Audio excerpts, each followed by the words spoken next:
para nakama sekalian, kembali lagi bersama kami di channel Atama Anime. Pada kesempatan kali ini kita akan membahas One Piece chapter 1003. Dengan sebuah judul Malam Permainan.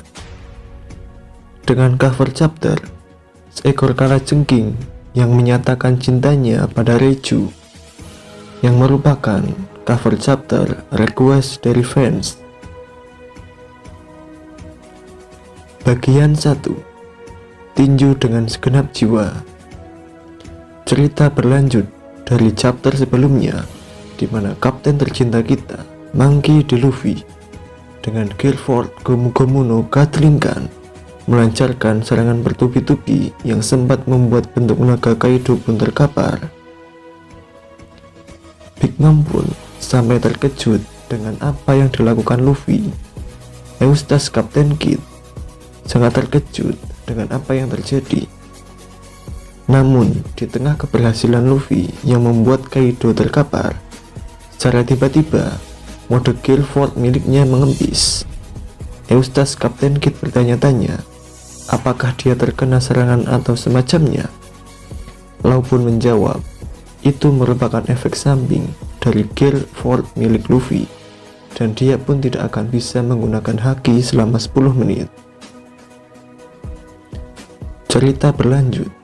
Big Mom yang melihat Luffy tak berdaya memanfaatkan situasi ini dan menyerangnya dengan pedang lapis api Napoleon, Mother Sword Flame. Namun dengan cepat Zoro berhasil memindahkan Luffy dan terhindar dari serangan tersebut. Sementara itu Eustace Kapten Kid dan juga Killer memanfaatkan situasi tersebut untuk menyerang Kaido. Trafalgar di Waterloo tidak mau tinggal diam. Dengan menggunakan rom miliknya, dia berpindah dengan cepat menyerang Big Mom dengan jurus Counter Shock. Kaido yang tadinya terkapar langsung kembali bangkit dan menciptakan serangan tornado untuk menghempaskan Kid, Killer, Luffy, dan Zoro. Kaido melihat Luffy yang terhempas karena efek serangannya dengan cepat langsung melahapnya. Zoro pun tidak tinggal diam. Dia menggunakan jurus Tokuju Otatsumaki, aliran 3 pedangnya yang merupakan sebuah serangan tornado. Salah satu tebasannya mengenai Kaido dan membuatnya berdarah. Kaido pun memuntahkan Luffy dari mulutnya. Kaido lalu menyadari kalau pedang Zoro memiliki haki yang aneh. Kita semua mengetahuinya kalau pedang yang Zoro gunakan merupakan salah satu pedang peninggalan Kozuki Oden, Enma.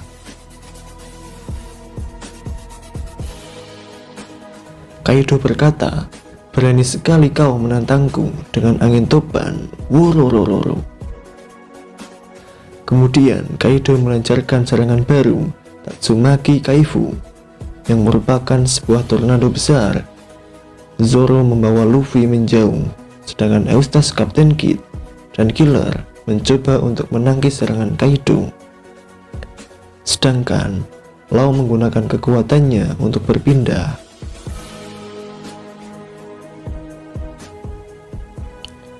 Cerita berpindah di dalam kastil Onigashima.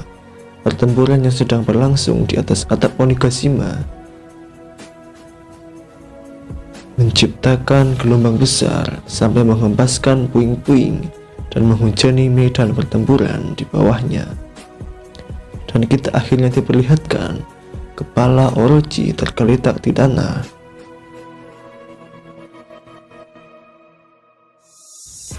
Bagian 2. Perhitungan dalam sebuah papan permainan. Sesuai yang kita semua perkirakan, CP0 menunjukkan dirinya di salah satu ruangan di kastil kediaman Kaido. Seorang wanita dengan tertutupi sebuah kertas tanda mata satu di wajahnya, yang mungkin anak buah Kaido dengan memainkan sebuah alat musik. Mereka terlihat sedang memainkan permainan Go, yang merupakan sebuah permainan strategi asal Jepang, dengan menggunakan papan permainan Go untuk mewakili pertempuran. CP0 menganggap bahwa pihak Luffy yang dilambangkan dengan 5 bidak putih akan kalah oleh pihak Kaido yang dilambangkan dengan 27 bidak hitam. Masing-masing bidak mewakili 1000 petarung, yang artinya di pihak Luffy tersisa 5.000 orang dan di pihak Kaido tersisa 27.000 orang. Cerita masih berlanjut. Ketua dari CP0 mengeluh karena kematian mitra dagang mereka, Sang Shogun Orochi. Selain itu, menurutnya perjamuan telah menjadi medan perang. Tapi memang setelah jatuhnya Don Quixote Doflamingo, bentrok antara Kaido dan generasi terburuk memang tidak akan bisa terhindarkan. Dan dia juga mengatakan bahwa jika ternyata 2 dari 4 Yonko jatuh bersamaan dalam pertempuran ini, maka masa depan dunia benar-benar tidak dapat diprediksi. Ketua CP0 pun mengakhiri ceramahnya dengan berkata, "Hancurkan satu sama lain sebanyak mungkin bajak laut." Pihak yang merupakan sedang mengawasi di balik bayang-bayang ini mungkin akan menyerang siapapun dari mereka yang tersisa dari akhir pertarungan yang sengit ini. Oda pun telah menginformasikan bahwa perang Onigashima akan lebih menarik dari perang Marineford. Akankah ada pihak lain yang akan membantu Luffy nantinya? Entah itu Shanks, Revolusioner, ataupun armada besar tapi jerami. Menarik untuk kita tunggu bersama. Bagian 3. Munculnya hybrid Kaido. Di akhir One Piece chapter 1003 kali ini, kita akhirnya diperlihatkan Kaido menggunakan mode hybrid Zoan miliknya dalam bentuk siluet. Tentu saja, sepertinya kebanyakan pengguna Zoan besar kemungkinan wujud hybrid Zoan Kaido ini adalah wujud terkuatnya karena menggabungkan aspek kekuatan manusia dan aspek kekuatan Zoan. Mungkin itu yang bisa saya sampaikan pada pembahasan kali ini. Apabila ada kesalahan pada saat saya menjelaskan, saya meminta maaf yang sebesar-besarnya. Untuk membantu channel ini supaya bisa lebih berkembang, saya meminta dukungan dengan cara subscribe, like, dan share sebanyak-banyaknya. Sampai jumpa di pembahasan agama anime selanjutnya.